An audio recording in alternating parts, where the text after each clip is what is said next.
Assalamualaikum warahmatullahi wabarakatuh. Perkenalkan, kami dari kelompok 1 akan mempresentasikan tentang nilai impor migas pada tahun 2024 sampai 2025. Kami yang mengambil isu ini karena adanya ketakutan akan naiknya nilai impor migas pada tahun 2026 karena peperangan yang ada di Selat Hormuz. Sesuai arahan dari dosen, kita itu harus menganalisis sebuah makalah. Nah, isinya itu dari isu-isu terbaru. Berdasarkan isu terbaru itu kan kita tahu ya, sekarang itu lagi ada perang antara Amerika dengan Iran yang menyebabkan migas itu meningkat gitu, dikarenakan dari negara Iran itu menutup Selat Hormuz. Jadi menyebabkan migas itu jadi langka. Dan berdasarkan yang berita yang saya baca itu ada 2 kapal Pertamina yang masih nyangkut di perairan Selat Hormuz. Kejal kan sesuai arahan dari ibu, kita itu harus cari datanya itu dari BPS. Coba cari ya. Oke, dan ini saya sudah menemukan data dari BPS ya. Dan kalian juga bisa melihat datanya di atas ini ya. Oke, siap. Dikarenakan kita sudah mendapatkan datanya, kita akan membuat sebuah makalah. Kami telah membuat makalah yang berjudul Perbandingan Nilai Impor Migas Indonesia berdasarkan jenis komoditas pada tahun 2024 sampai dengan 2025 yang berisi 3 bab, di mana bab pertama menjelaskan mengenai pendahuluan, yaitu latar belakang. Indonesia sebagai negara berkembang memiliki kebutuhan energi yang meningkat seiring dengan pertumbuhan ekonomi, jumlah penduduk, serta perkembangan sektor industri dan transportasi.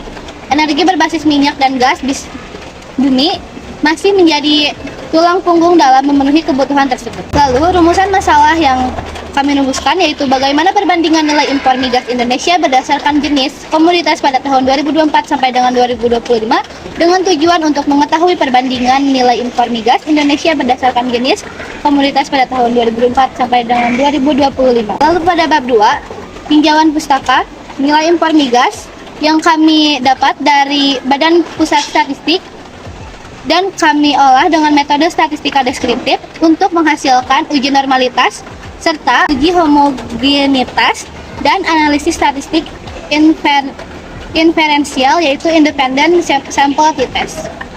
Lalu pada bab 3 terdapat hasil dan pembahasan di mana hasilnya.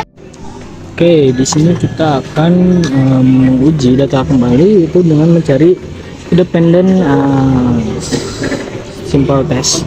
Nah, kemudian data variabel itu ada tahun dan impor. Nah, di tahunnya itu kita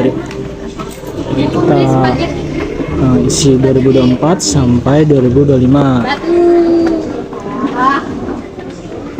Nah, untuk datanya juga nah, impornya itu dari 2024, kita salin copy lagi kayak yang seperti tadi.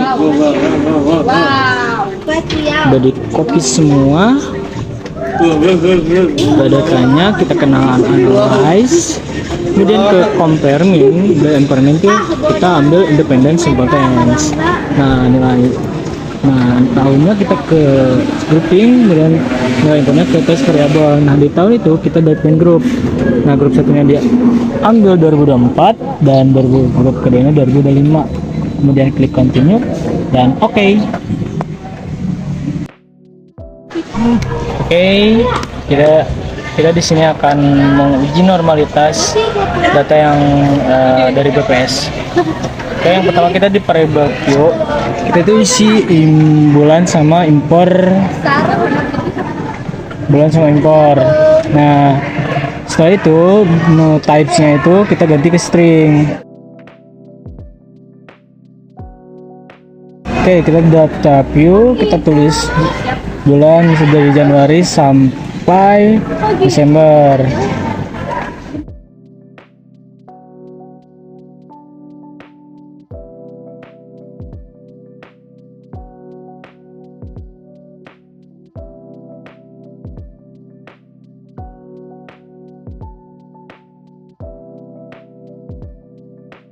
Oke, setelah itu kita ke impor datanya itu dari Excel dulu biar lebih cepat gitu.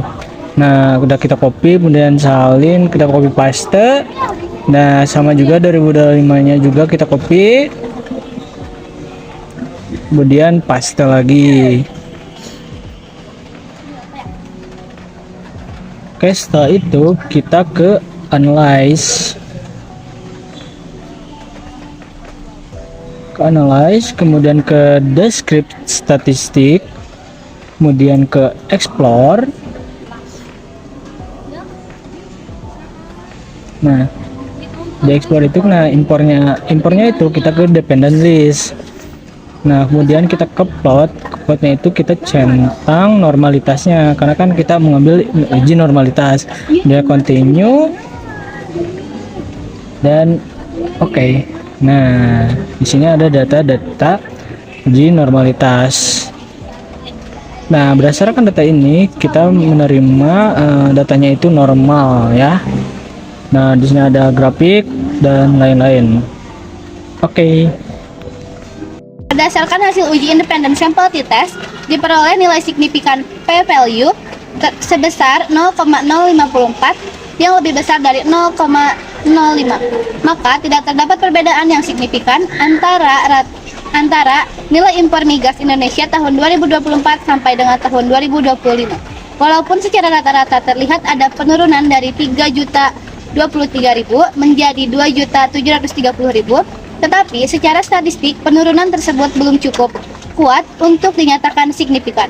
Pada kesimpulan makalah yang kami susun, impor migas Indonesia mengalami penurunan dari tahun 2024 ke 2025 dengan total nilai impor tahunan turun dari 36,28 miliar US dollar menjadi 32,76 miliar US dollar. Secara bulanan, rata-rata impor turun sekitar 292.000 per bulan US dollar, yang mencerminkan adanya pergeseran dalam pola konsumsi energi nasional maupun pengaruh faktor eksternal seperti harga minyak dunia dan nilai rupiah. Nah teman-teman, sekarang aku mau ngejelasin tentang aplikasi IBM SPSS. Nah, apa sih aplikasi IBM SPSS itu? Jadi IBM SPSS adalah aplikasi atau software yang kita gunain untuk mengolah data dan menganalisis suatu data statistik. Nah, dengan adanya IBM SPSS ini, kita sebagai mahasiswa tuh ngerasa gampang lah buat nge-analisis suatu data, jadi lebih cepat gitu. Jadi nggak perlu secara manual, jadi si perhitungan kita tuh bakal ada secara otomatis gitu. Nah, IBM SPSS ini kita tuh bisa ngitung data statistika deskriptif, terus kayak uji normalitas, uji T, dan lain-lain. Nah, terus dalam statistika deskriptif, SPSS membantu menampilkan data dalam bentuk grafik atau tabel atau nilai tertinggi, nilai terendah, dan sebagainya. Sehingga si datanya mudah dipahami oleh kita sebagai mahasiswa. Itu teman-teman, terima kasih. Oke, mungkin cukup sekian dari kelompok kita. Mungkin data ini untuk tahun sekarang belum valid karena data terbaru 2026 itu belum muncul dan kita belum bisa mengecek tujuan utama tujuan atau rumusan permasalahan di kelompok kita. Mungkin cukup sekian dari kelompok 1. Terima kasih. Wassalamualaikum warahmatullahi wabarakatuh. Dadah. Don. Cukup sekian dari kelompok kita. Semoga ACC Bu Reka, kami mohon nilai kita jangan diturunin, betul? Fair? Ini kita lagi kerja kelompok. Ini yang kerja, kita yang kerja. Kita yang kerja. Yang kerja mana? Yang kerja masuk frame, yang kerja masuk frame. Nah, yang kerja masuk frame. Ini kelompok ya.